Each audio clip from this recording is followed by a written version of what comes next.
Doa mafi mau. Whawhida ki Haafehoua tuke mau. Hausia e whainga maaria e Haua gweni.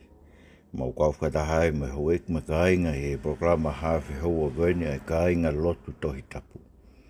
Mau gore to mafi ke alofa mai mua ke lawa ke tatala ange po uri me mau ngahi atamai.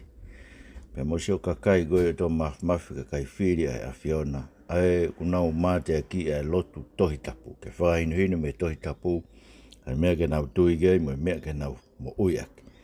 Ko kore ke alofu ke hoko e programa koen. Ko e pou mo e whakalototo, ke te nau tolu mo e tokoni.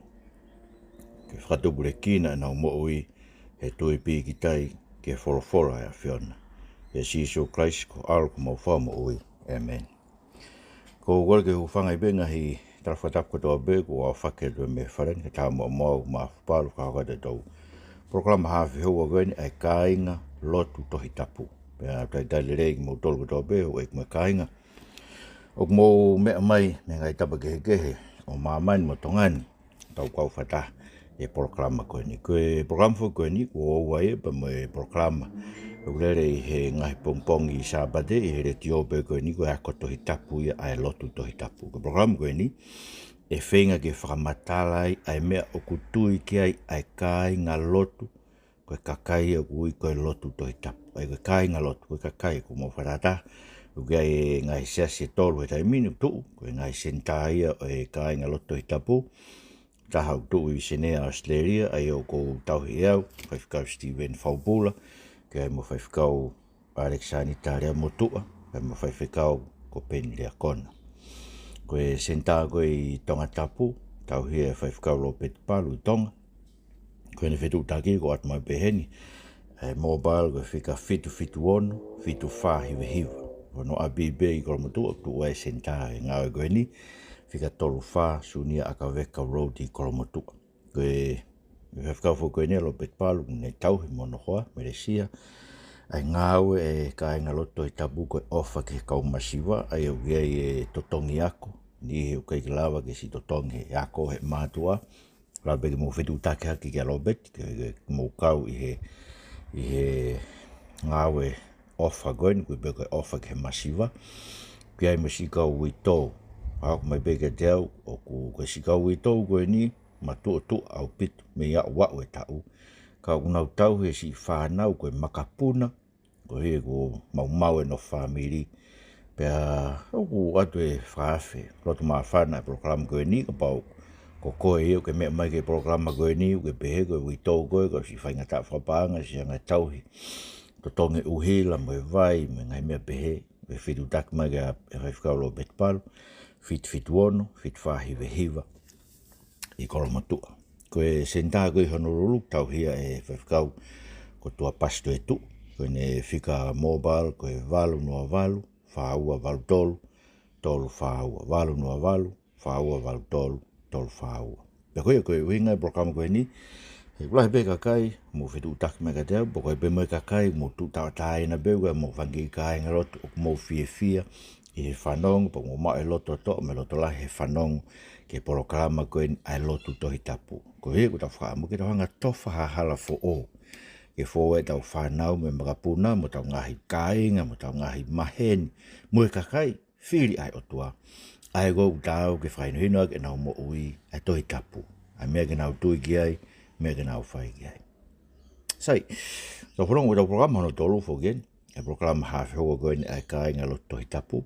Pea kou whaamu hinga i programa koe ni, ke tau nofo, i he mea koe o kutui ki ai Lotutohitapu, ke hea mai ngai, pea koe mea te whito koe nofo e programani, koe whenga ke whakamahino, ai mahau inga ke tau tui ke Tohitapu katoa. Nā tau whamatara ke tau programa koe ni kuhiri, ke mahau inga ke Tohitapu katoa, ai mea kua tiki tohi. Nā rea ke si isu hene whepaki mo setane, e ahi. Mahino e ke tau tolu, koe tohi au ton ke tau nofo ai Tohitapu katoa. Parapare mawhake ahoni, parapare ki ai, whiri be e sia ngai mea e Tohitapu ke nau tui ki ai, urak mea aia, ke nau tui ke Tohitapu katoa. Tau iloi koe ngai mea kuhinga no tari ngai mea ke, humai ke sia ahoni, mo mea i peka ai. Mea noua, ku hanga he kau skala i pe, peni loi ga kau skalai be kau matau Tohitapu o mimi o Tohitapu. Ke aloha ke beia o pou beia ke tae mi ngau ai loto mo atamai. Ke kakai no whamina to ke whai mea una loto ki ai. Ai mea kon o whai e siasi, tau lawe mau begi ai. Pea ko whaamu ke whamahino kono uhinga i e tu ai Kainga Lotutohitapu.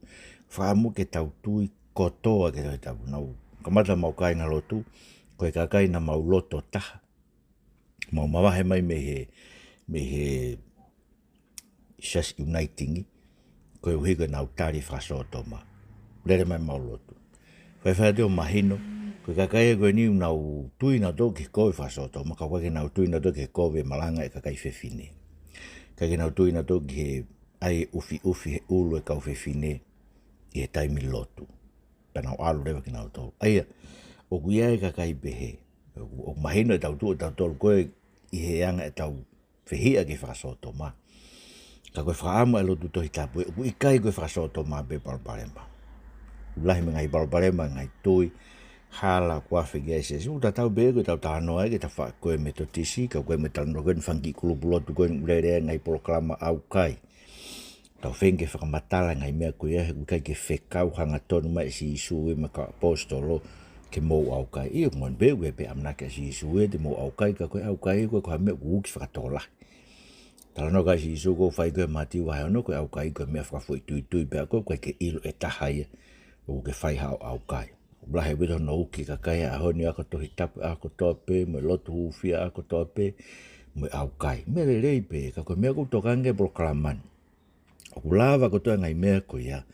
E kai ke lawa ngai te wito i mea ia koe ni. Ke nau tari koe ke ton ke malanga kai whewhine. Ke nau tari koe ton ke ai ufi he ule ka whewhine ko whai nui ko whai e paula.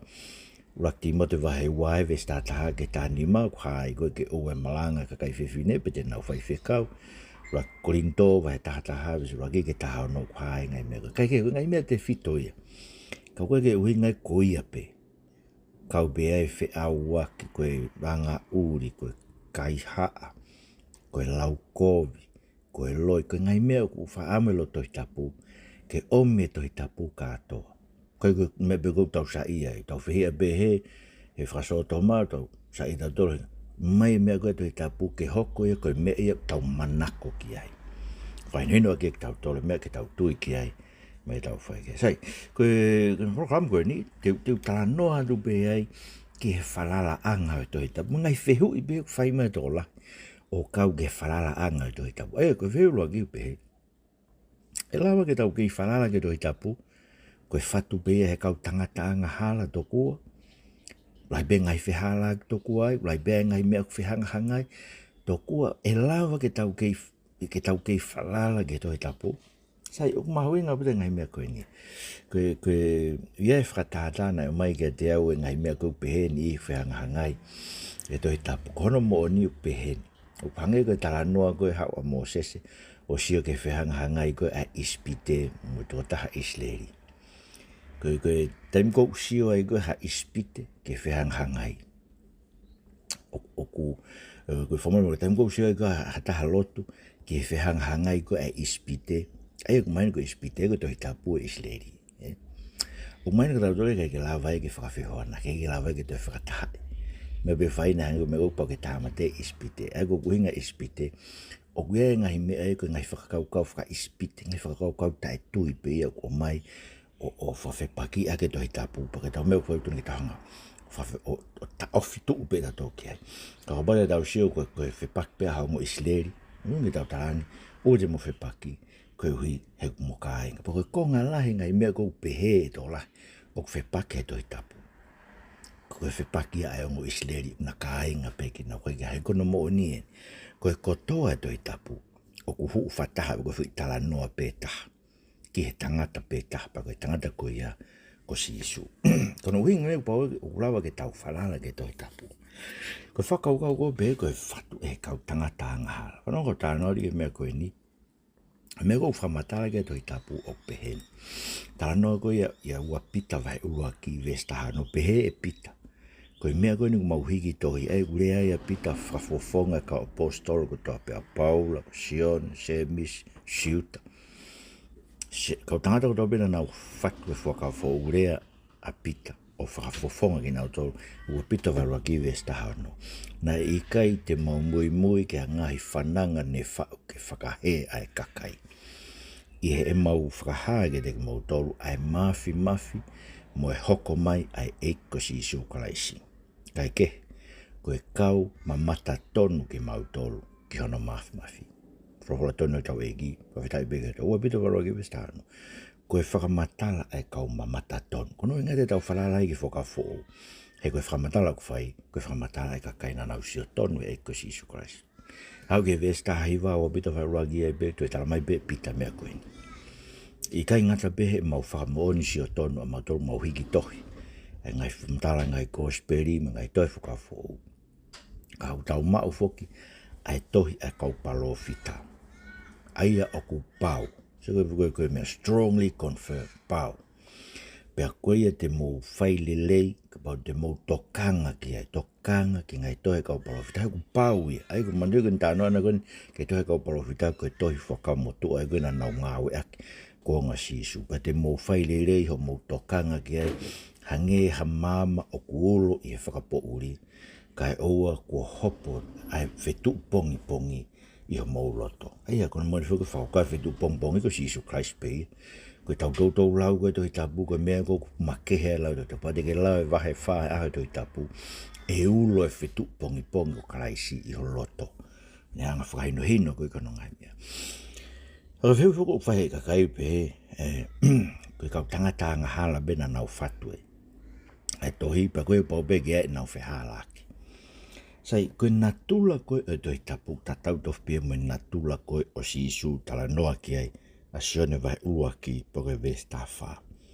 Pea sione vai ua ki Westawha na e hoko a fola o kakano.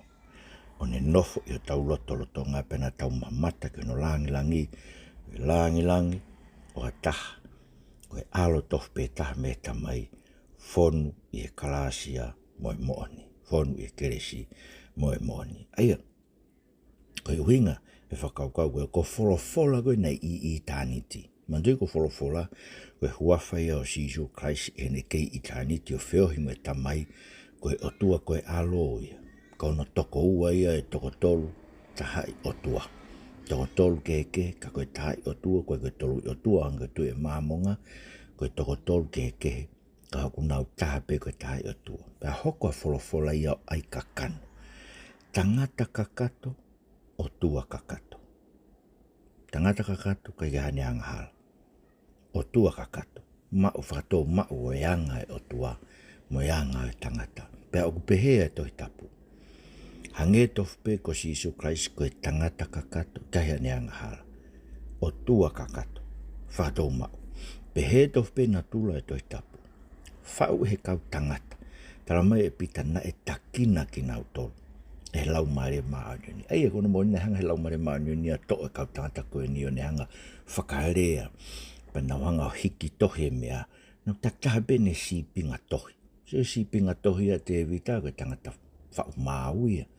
Mo se ia koe tangata ia e lao. Tangata koe nane whatu e ngai tohi hange koe ngai tohi a uraki sami uela ki a uatu I. Tangata ia e whakamatala. Whatu he kau evangerio ngai gospeli. Paula e koe tangata whai tohi. Koe tohi whakahaia, koe ngi sone ia asione, whakahaia te si Isu Christ. Aia, kehe e nau fōtunga tohi, e kau tangata koe ni.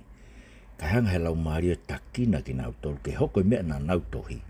Koe fola tonu ia ai otua, koe hō mai ia ai lau mario e otua. Whakamānawa mai he otua o mānawa mai ke te tau tolu. Mai no bila ke te tau tolu. Koe uhinga Falala'anga e Tohitapu. Neongo koe whatu e hakau tangata. Ngai taimi keke. Kau nau rea me he otua. Ai ulau ke hime moriton ta ngai hime moriton. Na nau mau me he otua. Ai mea ne nau aau. Mea koe tau bena nau whamatala. Koe mau me he otua. Pe koe koko e Tohitapu. Koe fola ia tau otua. Poko rema ngai mea mahu inga pe ege tau sio ki ai. I anga e whanonga e historia, koe ngai whakamooni ki he Falala'anga Tohitapu. Kolo ki koe iai e branga Isleri. Kei tūpea Isleri o ke aho neonga whenga e ngai tau tangata ke si whakaauha Isleri kana tarau whahe o tua ia e tu e whare o Israeli o taingata. Ko e tu be. Pe tu be o taingata. Leonga ta e tu ia Israeli koe ahoni ke sisu, pe ko sosiua, ko nau misa ia. Kana tala e sosiua, e sisu. Ia loke vai tātolu, mo loke vai tāiwa. Ia e au te nau hanga ke ai ki ai. Pe te nau rea o pe he. Hamonu ia ka koia o ku hoko mai e huafa o e eiki. Maino ke te tautore ai ahu. E ta foke Israeli o tui ki o nau misa ia ko sisu. Kura hito mai paula e whakahaufi katoa a Israeli. Mloma vai tāta haia o esiwa ni make o wafitu. Sai, tu a Israeli. Ko mea no ko ke to ia Babylon. Ma te ko branga Babylon ne ko branga ina na wanga tak popula a Israeli. Siuta. Avena do tu ke ta fiku fu le ke pa fitu ko sere mai ya. E dala sere mai va ni mata have si wano. Ko fola ina o tua. E ia e aho. E kai tu hanga ya tahaio ilo ha makaturiki pe ko ha makatu o ki mo tolu le Babylon. Ko uhi te mo hoko ko ri e kina ta ngata. Fola ina tau eiki. Ai se me va ni mata have si wano. Ai mone we ke ilo ku ya tahi ilo Babylon e an o sa Babylon e. Whau hai e o tua whangata. Pe e i kai ke te whotua Babylon e. Kuia ka kai unau tui toko e te a whotua Babylon e. Kai te whotua Babylon e. Ko ne oskona Babylon e koe. Koe talanoa koe i e tohi whakaha ki Babylon e. Koe tala whakatātā pa a Babylon o māmani. Koe wea ko māmani. Hange tof pēne hao Babylon e. Whakaauha ai kakai ai o tua tutu mo tempare. Mea tatau be, whakatanga tatau be o kuwhai e mamani i a honi ke kosperi. Pe mea bango ke kawa e siasi, ko he wafi mo siasia o tuia ke mea whakapābilone e nau tari ngai toa te rinta e Tohitapu ko ni taurea ki ai. Ko hoko mo siasia, ko siasi i Babylone. E ko mamani a honi, ko higo nau tae tui ke ho tua, ko nau whakawhepaki i whamamahi, taki pōpula, pea tāmate i ka kai tui ke ho tua. Ko Babylone ko tala whatata e mamani. E, ka kus osa Babylone, na tala e sire mai wani matawe suano. Kei tu be Israeli, osa Babylone, kono hoko, ko iai ko asisu. Ko iai asisu, ko te lawa tae anu wha ikai asisu, ko tau lau tau fok, ko wanoa wani maeni, ko tau o tau eke, ko tau asisu, te ke peki asisu, na toi tu asisu e mea pekia. Pako hinga tau lau, e lau whafoki mai e tau koe ki mua, kuonga mua, kāma, kuonga mua ai, whafoki mai ke tau. Ne alo e koe si supa tau, te kamatare mea lau tau o mai ke haoni, ko hinga tau lau tau. Ei, koe Falala'anga Tohitapu, koe mea kona urea ke o kau kia si su, na hoko ia e koe si su klaisi.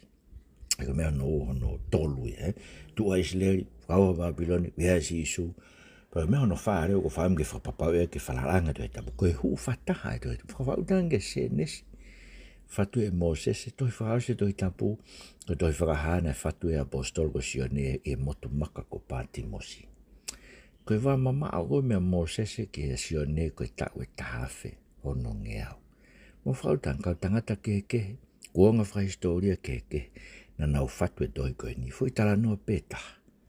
Ko e ka mea koto be tanoa ke lao me palofita na hako mai ko si sukraisi ke whakakakato. Kono winga koe ke tau toi mui whakalao e ahoni. Ka wanga e o tua o omi ene lao tohi o tau loto a kano lao maari. Ai koe koe winga ke be ka aonga lao. Ka o mai lao e ke te tau tolu whafaumahe e ko si sukraisi. Ai koe ngai lao koe ke whi lau me ngai me be ko whakakato e ko si sukraisi. Ko ngai me ke whi aua ki me tau hio e sāpate me ngai me be kei whakaku mai be ke te tau tolu e ko si sukraisi. Tau ilo kuna ngalo heki ke whai pehe a hono kakai koe kongai e tau moe maane. Ai koe meu tau Falala'anga e Tohitapu. Koe whamone kau si o pau, tohi e kau palofita, o ku hange na tula e Tohitapu koe na tula o e whakaaika kano a wholofola e ko si sukraisi. Io na whau he kau tangata i hono takina gina tohe lau mare mani o ni koea koe mena naurea aki koe mo oni o i kai hane whihalaki e taha. O ku iai bea Israeli e ko hei koe tohe whakamotoa koe taranoa bea o Israeli. O ku iai bea si sukraisi a honi ni haere ko a whio tok matau e tamai. Ko i kai a Babylon, o ku hu whatahe whamatala e Tohitapu o whakakato e ko si sukraisi. Ko veo no ua ko whamge tau toanga a ni upehe. Nā toki whatu koa e Tohitapu e senturi whā. Ai ko whakaukau toku aia. Na lere mai whanonga mai Tohitapu ia e sia mei mua.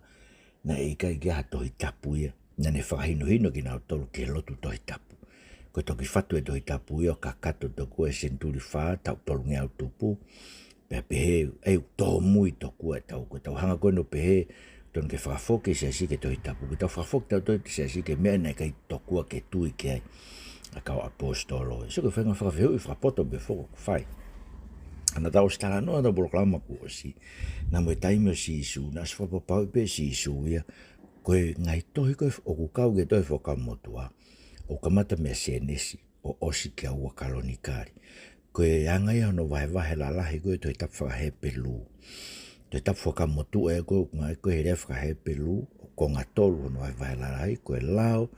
Tohi palo fita. Moe ngahi tohi. Tēm kou whangaake si isu, hanko luke wahe wa whaa, ves whanima, pe si isu. Ngai mea tope nai tohi la mo sese, kau palo fita moe tohi saame. Ko tohi saame, ko tohi o kamata ke ngahi tohi.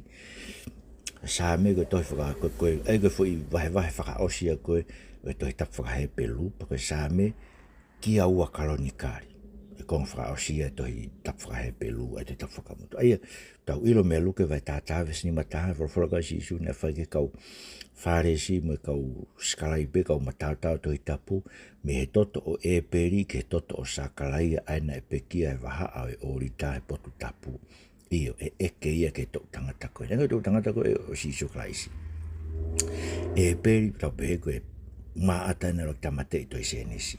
Sakalaia koe maata ina tamate i whamui mui, i e tohi ua kalonikari. Aia kona uhinga ko pēsi isu, mea e pēri kia sakalaia, mea maata koe o senesi kia whakahaa e Tohitapu whakamoto. Aia, nios mahina o bit peia, la keke bege toki whatu e Tohitapu e sinturi whaa.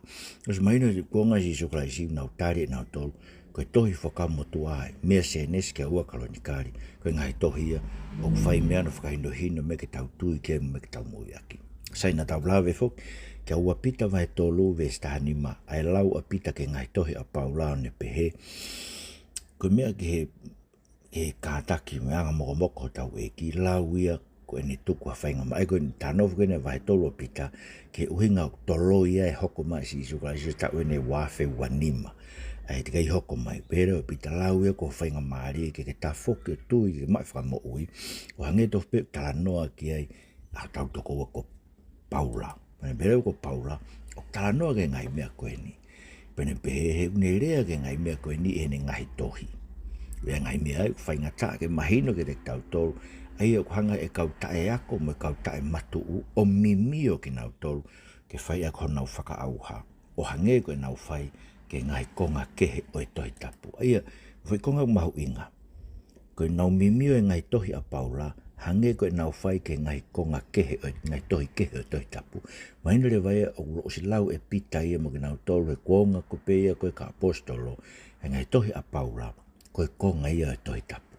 So, ne ke behe ke tok tutu ni siasi senturi wha, o si ilo be e siasi senturi uluaki koe ngai tohi a Paula, o kukau e ke ngai tohi, koe tohi ia e Tohitapu, matala ke Tohitapu. Koe inga tai, kako koe tāno Paula ia, uluaki ti mote, mai ni mawe stahavalu. Ai koe nerea ke mahu inga koe ke mau e kau whai whekau, ho nau tauhi me ngāu e whai whekau nau whai.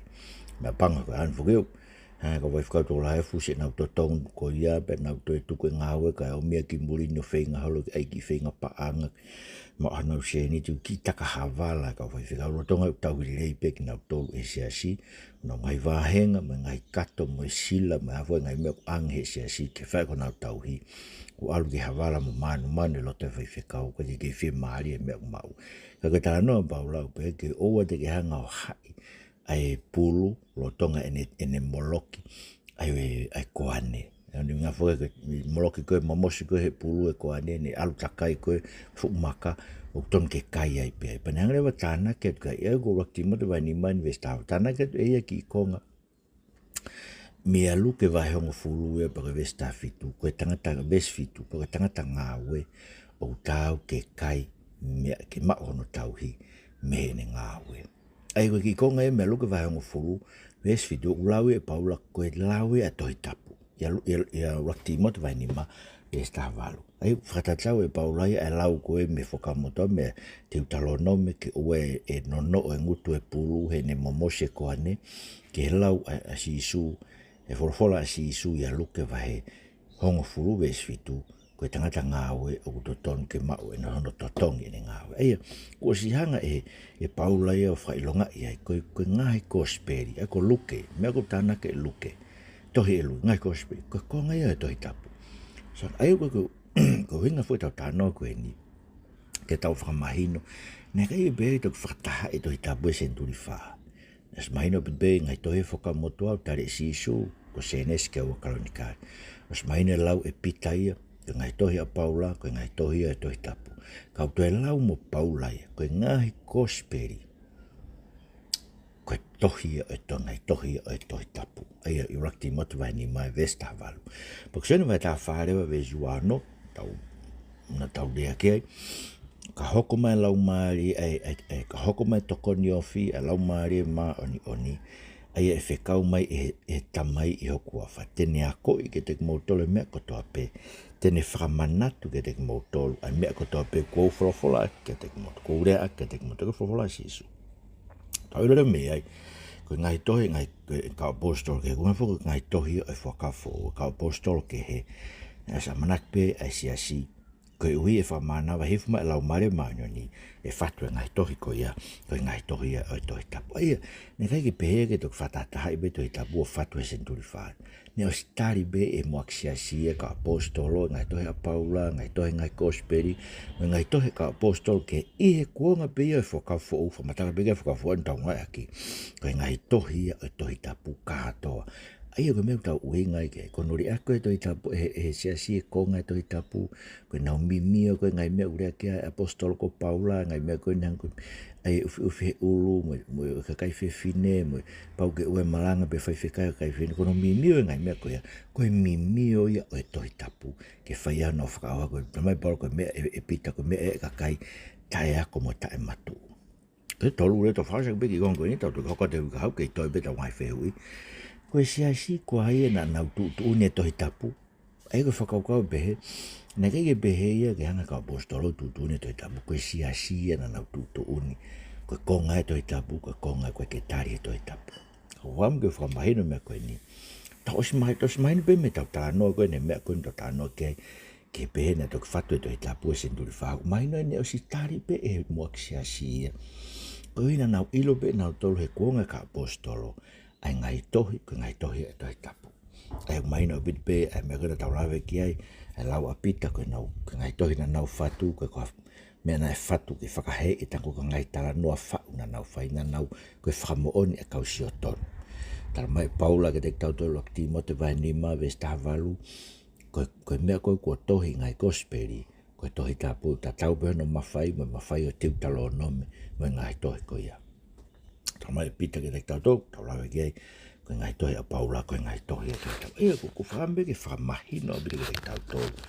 Ko mea koe tau tala noa ki ai. Ko ha mea na behe toki whatu ki mui. Behe na toki hanga he siasi tu ne fulo peho no tari e kau apostolo ia. O nau whakahino e mua ki siasi ko e whakawa fo ou.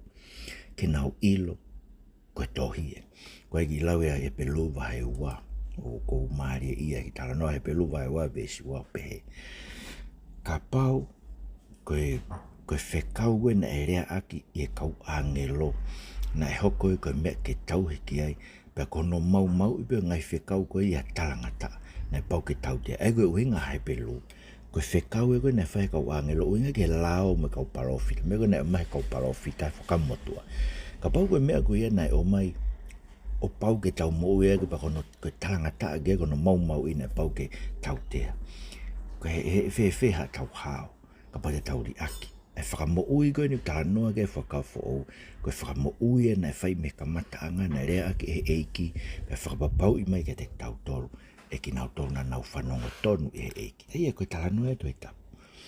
E kake behea ke ilo ke toke hanga he siasi sinduri whaa tari e Tohitapu. Mora ke mama.